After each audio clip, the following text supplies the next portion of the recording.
Hey everybody.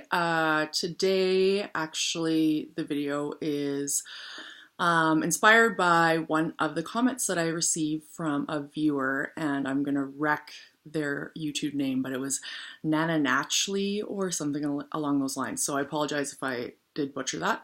But this particular viewer brought up a very interesting point regarding INTJs, and maybe not necessarily all.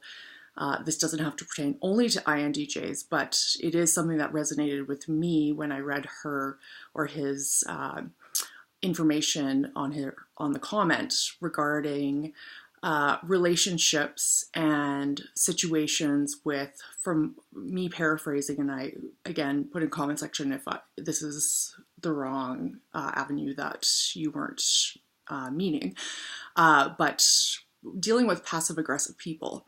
So having people that put their stuff on you and don't allow you to have a voice because they're the victim or they're the ones that need to be heard all the time. They don't apologize, they don't own up to things. And again, I'm speaking only from my own experience as an INTJ female, but I do have one specific relationship in my life that is a very primary relationship that I struggle with on this account. So again, thanks for your comments for everybody. I love hearing them. If you have any topics that want to be addressed, please again leave them in the comment section. So I'm going to be referring to a couple things. First of all, I will give you an example of something specific regarding dealing with a passive aggressive person in my life and a direct example of a situation that came forward. And then I'll go into a couple of interesting quotes that I found on Pinterest, because I just wanted to make a note that anyone who is having issues trying to make sense of passive aggressive individuals, or say narcissistic individuals, I was surprised. I'm not a Pinterest person necessarily, but I found a lot of really unique quotes on there that I found of great value, that reaffirmed that I wasn't the one that was going crazy trying to make sense of someone who was trying to build histrionics in someone else in order to cause drama and make themselves, again, reaffirmed as the victim. So the particular example with my situation is that a bit of background, this person has been in my life long enough that I have noticed patterns of this for a long time, and being socialized to it, I didn't realize that was good or bad or anything. I just assumed that's the way certain people act, and that I felt always walking on eggshells to try and navigate around that person, always becoming the person that has to acquiesce to that person's emotional needs, even though they're stomping on mine and actually hurting family members or friends and that type of thing.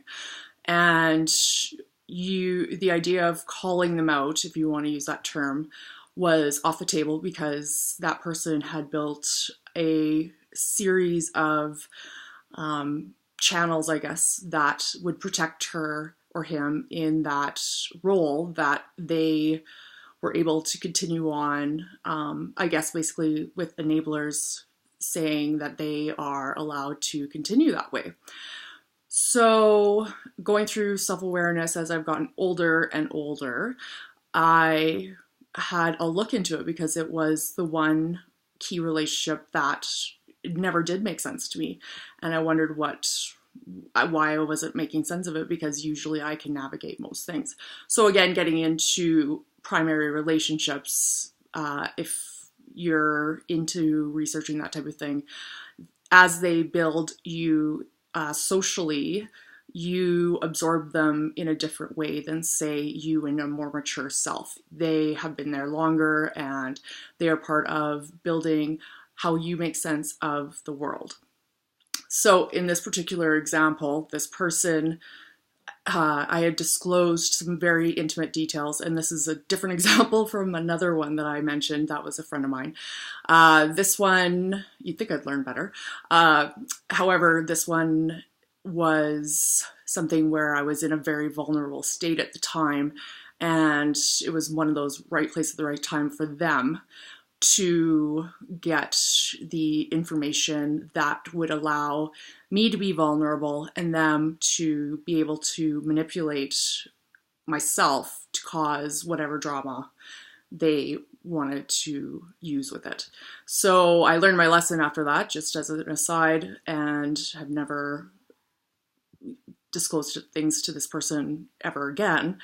But what I found in this particular example was this person I had said some things that were really sensitive, that I was really dealing with and difficult. And as INTJs know, it's very hard to open up to anyone. And once you are building the trust tree, if any of you guys watch Old School, once you want to build that, then you feel that if you take advantage of that, it is a non-negotiable game changer.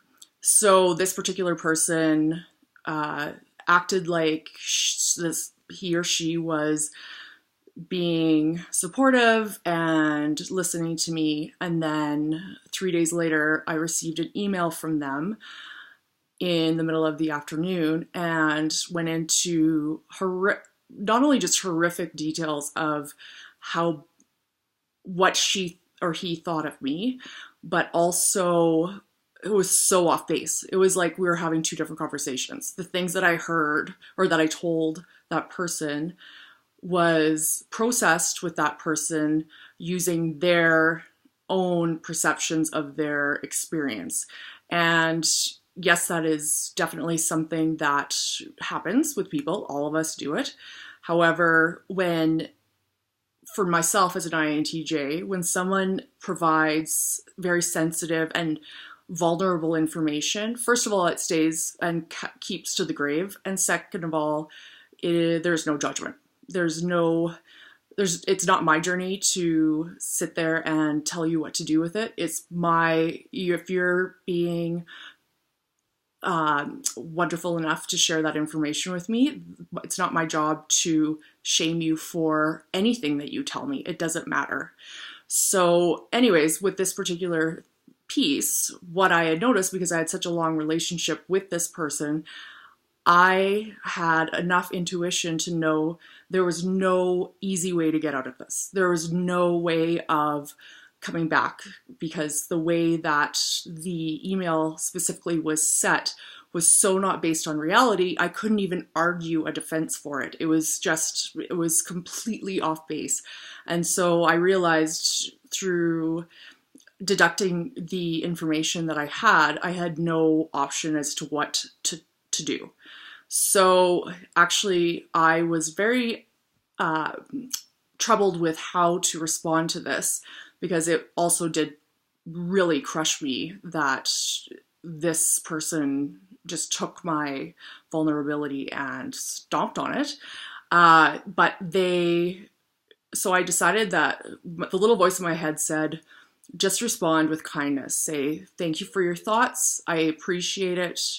And take care. So it wasn't in the way that it was being soft. It was more, I've exhausted every option available to me, and I knew there was no way that we could have an actual adult conversation without histrionics. So getting back to the Pinterest piece, and I'll wrap up quick because I'm getting long. The Pinterest piece I found very cathartic, because what I noticed in my research is it wasn't necessarily just passive aggressive, but when I started doing more research, I found that it was more tied to a narcissistic personality disorder.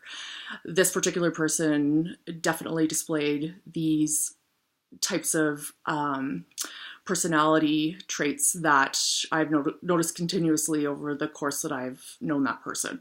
So anyways, I wanted to end, especially for those who are dealing with this in their own personal life, I wanted to end with some interesting quotes that I found on Pinterest, and I do encourage anyone who is going through some sort of similar situation, especially as an INTJ and trying to make sense, or as a female and having that added piece of making sense in a stereotypical world where we are not the norm. I wanted to end on a couple things just for you guys to think about, and I apologize, I will not memorize these, so I'm going to read them. So, the narcissist game of forgive and forget consists of you forgiving and forgetting without their repentance, so they can avoid accountability and keep on abusing you without consequences. So I found that interesting because that was something that really spoke to me in that particular relationship. Then another one that speaks to maybe INTJs and how they go back and they don't retaliate, they go back and think about things before they say anything, and also for those who don't. The quote is, "There is no reset button in life. You can't take anything back and you can't undo anything. All of your actions have consequences, and the things you say and do today will have a lasting impact on the rest of your life. You have to understand that you have to be aware, will have a lasting impact on the rest of your life. You have to understand that you have to be aware of all of this while making your decisions."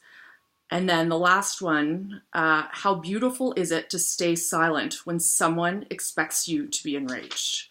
So it speaks to just, I saw this after my response to this email, and it did provide a little bit of comfort knowing that, yes, I did handle it the way that technically I was supposed to, and I didn't even know.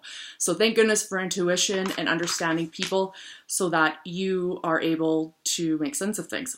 And one more, I just realized, should you ever find yourself the victim of other people's bitterness, smallness, or insecurities, remember this could be worse. You could be them. So anyways, I'm going to leave you on that note. Again, I always look forward to comments, questions, future topics that people are interested in bringing forward. And thank you so much for watching this video.